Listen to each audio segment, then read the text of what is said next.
Watu wengi hutumia tangawizi kila siku bila kujua nguvu iliyofichwa ndani yake. Lakini ukweli ni kwamba ukitumia kwa njia sahihi, mwili wako unaweza kuanza kubadilika ndani ya siku chache tu. Lakini pia ukitumia vibaya, inaweza kuleta matatizo ambayo hujawahi kufikiria. Leo nitakuonyesha nini hasa hutokea mwilini ukitumia tangawizi kila siku, faida halisi zilizothibitishwa na uzoefu wa watu, makosa hatari ambayo watu wengi hufanya, na jinsi ya kutumia bila kuharibu afya yako. Kaa mpaka mwisho, kwa sababu sehemu ya mwisho ina ukweli ambao watu wengi hawaujui kuhusu tangawizi. Kama ulikuwa bado kujiunga nasi, tafadhali bonyeza alama subscribe kisha kengele pembeni yake, utakuwa umejiunga nasi. Utakuwa nami Daktari Lenny Komba nikikuletea mada hii kwa undani. Kama ulikuwa bado kujiunga nasi, bonyeza alama ya subscribe kisha kengele pembeni yake. Tangawizi ni nini kwenye mwili wako? Tangawizi si tu kiungo cha kupika, ni mmea wenye compound zenye nguvu kama jinjero, shagao na zingiberine. Hivi viambata vina uwezo wa kuathiri mwili wako moja kwa moja. Kwa lugha rahisi, tangawizi ni kama kifaa kidogo cha kurekebisha mwili. Kwa ndani inafanya kazi kwenye tumbo, damu, kinga ya mwili, mfumo wa neva yaani mfumo wa fahamu, na hata kwenye metabolism. Ndio maana watu wengine huanza kuona mabadiliko haraka wanapoanza kuitumia. Nini hutokea siku ya kwanza mpaka siku ya 7? Watu wengi huzani tangawizi inafanya kazi baada ya muda mrefu, lakini mwili huanza kuitikia mapema. Siku ya kwanza mpaka siku ya 2, hisia ya joto mwilini, tumbo huwa jepesi na kupungua kwa gesi. Siku ya 3 mpaka ya 5, mmeng'enyo wa chakula huboreka zaidi. Kichefuchefu hupungua na mwili huhisi kuwa mwepesi zaidi. Siku ya 6 mpaka ya 7, kinga ya mwili huanza kuimarika, nishati huongezeka na maumivu madogo hupungua. Lakini hii inategemea pia lishe yako. Tangawizi si dawa ya kurekebisha maisha mabaya.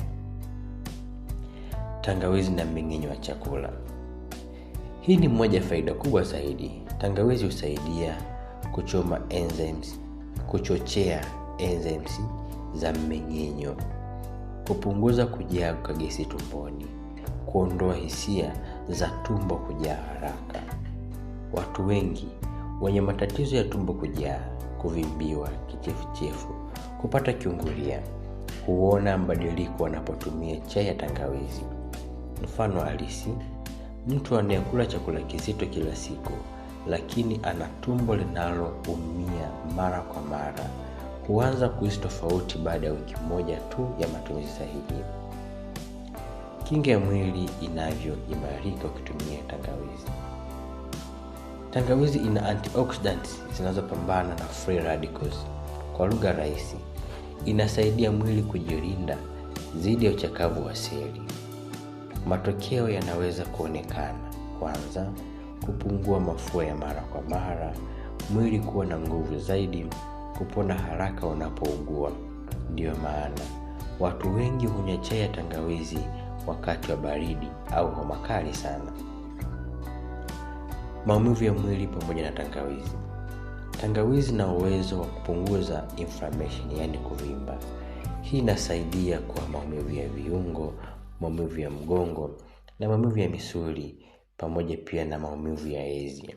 Mfano, watu wanaofanya kazi nzito au mazoezi ya mara kwa mara hupata uchovu wa misuli. Tangawizi inaweza kusaidia mwili kupunguza uchovu wa ndani kwa haraka. Lakini kumbuka, si mbadala wa dawa au kama una maumivu makali. Tangawizi pamoja na uzito. Hii ndiyo sehemu inayowavutia wengi sana.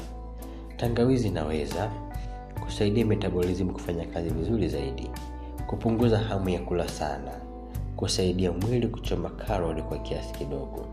Lakini ukweli ni huu: tangawizi haipunguzi uzito peke yake.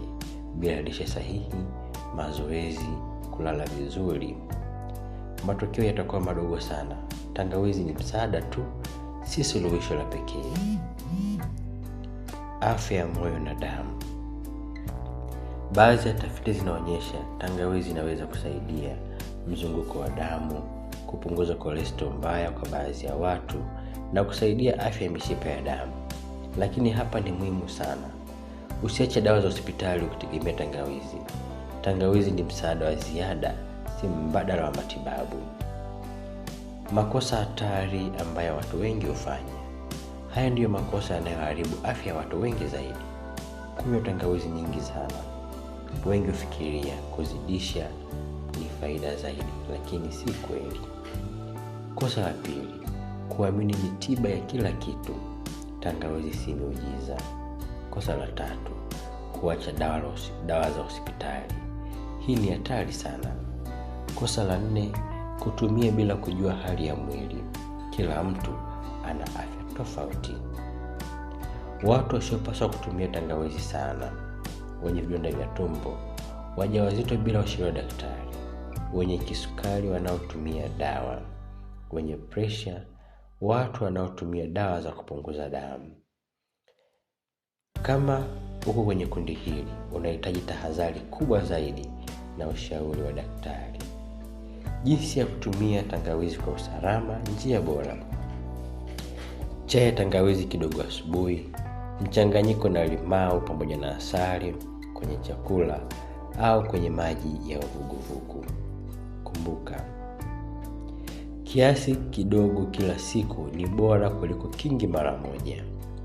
Ukweli wa mwisho: ukweli ni kwamba tangawizi si dawa ya miujiza, lakini pia si kiungo cha kawaida tu. Ni kitu cha kati kinachoweza kusaidia mwili wako, lakini kinaweza pia kuleta matatizo makubwa kama kikitumiwa vibaya. Siri kubwa ni moja tu: usitumie kitu chochote bila kuelewa mwili wako. Naamini umejifunza kitu kipya leo. Ni wakati wako kusubscribe, kulike na kushare video hii kwa marafiki wengi zaidi. Nikutakia siku njema na Mungu akubariki.